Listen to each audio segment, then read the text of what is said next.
Hi welcome back. ಯಾಕಪ್ಪ ತುಂಬ ದಿನ ಆಯಿತು ಲಾಗ್ನ ಸರಿಯಾಗಿ ಅಪ್ಲೋಡ್ ಮಾಡ್ತಿಲ್ಲ ಅಂತ ಅನ್ಕೋಬೋದು. ಏನಿಲ್ಲ, ಪಾಪಕ್ಕೆ ತುಂಬ ಹುಷಾರಿರಲಿಲ್ಲ. ಸೊ ಅದಕ್ಕೆ ಸ್ವಲ್ಪ ಅಡ್ಮಿಟ್ ಮಾಡಿಬಿಟ್ಟಿದ್ವಿ 2 ಡೇಸ್ ಹಾಸ್ಪಿಟ್ಲಲ್ಲಿ. ಅದಕ್ಕೋಸ್ಕರ ನಾನು ಲಾಗ್ನ ಅಪ್ಲೋಡ್ ಮಾಡೋಕ್ಕಾಗಲಿಲ್ಲ. ನಮಗೆ ಗೊತ್ತಿರಲಿಲ್ಲ ಹಿಂಗೆ ಅಡ್ಮಿಟ್ ಮಾಡ್ತೀವಿ ಅಂತ ಅಂದ್ಕೊಂಡು. ಸ್ವಲ್ಪ ಹುಷಾರಿರಲಿಲ್ಲ ಅಂದ್ಬಿಟ್ಟು ಹಾಸ್ಪಿಟಲ್ಗೆ ಕರ್ಕೊಂಡೋದೆ.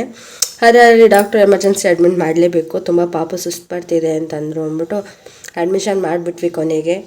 ಆದರೆ ಪಾಪುನ ನೋಡೋಕ್ಕೆ ಆಗ್ತಿಲ್ಲ. ಯಾಕಪ್ಪ ಅಂತಂದರೆ ಅವನಿಗೆ ಕೈಗೆಲ್ಲ ಈ ಥರ ಸಿರಂಜ್ ಹಾಕಿರೋದು ನೋಡೇ ತುಂಬ ಅಳು ಬರ್ತಿತ್ತು.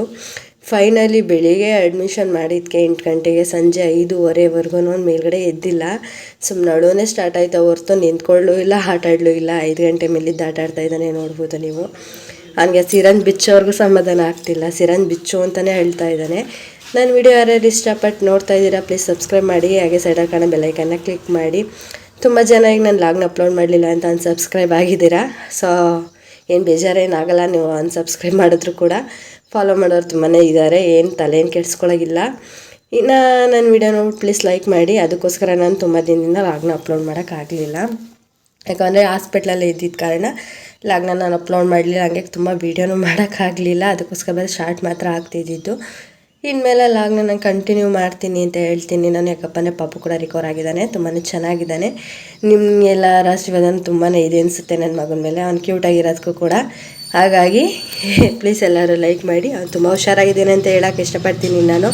ಹಂಗೆ ತುಂಬ ಜನ ಗೊತ್ತಿದ್ದು ಕಾಲ್ ಮಾಡಿದರು. ಯಾಕಪ್ಪ ಅಂದರೆ ನಾನು ಇನ್ಸ್ಟಾಗ್ರಾಮಲ್ಲಿ ಮಿಸ್ಸಾಗಿ ಹಾಕ್ಬಿಟ್ಟಿದ್ದೆ. ಆಮೇಲೆ ನಾನು ಡಿಲೀಟ್ ಮಾಡಿದ್ಮೇಲೆ ಏನಷ್ಟು ಬರಲಿಲ್ಲ, ಫೋನ್ ಬರ್ತಿತ್ತು ಹುಷಾರಿಲ್ಲ ಪಾಪುಗೆ ಏನಾಯಿತು ಅಂತ. ಅದಕ್ಕೋಸ್ಕರ ಏನಿಲ್ಲ, ನನ್ನ ಮಗ ತುಂಬಾ ಚೆನ್ನಾಗಿದ್ದಾನೆ. ಈಗ ಬೇಸಿಗೆ ಟೈಮ್ ಇರೋದ್ರಿಂದ ಮಕ್ಕಳನ್ನ ತುಂಬ ಹುಷಾರಾಗಿ ನೋಡ್ಕೊಳ್ಳಿ ಅಂತ ಹೇಳ್ತೀನಿ. ಯಾಕಪ್ಪ ಅಂದರೆ ನೀವು ಯಾವುದೇ ಐಟಮ್ ಕೊಟ್ಟರು ಕೂಡ ಅವ್ರಿಗೆ ಈಗ ಆರೋಗ್ಯ ಆಗಲ್ಲ. ಅದಕ್ಕೋಸ್ಕರ ಹುಷಾರಾಗಿ ನೋಡ್ಕೊಳ್ಳಿ. ನಾನು ಏನೂ ಕೊಡಲಿಲ್ಲ, ಸ್ವಲ್ಪ ಏನು ತಿನ್ನಿಸ್ತೆ ಅಂತಲೂ ಕೂಡ ಗೊತ್ತಾಗ್ತಿಲ್ಲ. ಆದರೂ ಕೂಡ ತುಂಬಾ ಹುಷಾರು ತಪ್ಪಿಟ್ಟ. ಬರೀ 2 ಡೇಸ್ಗೆ ಈ ಥರ ವೀಕ್ ಆಗಿಬಿಟ್ಟಿದ್ದಾನೆ. ಅದಕ್ಕೋಸ್ಕರನೇ ಮಕ್ಕಳಿಗೆ ಏನೂ ಕೊಡೋಕೆ ಹೋಗಬೇಡಿ.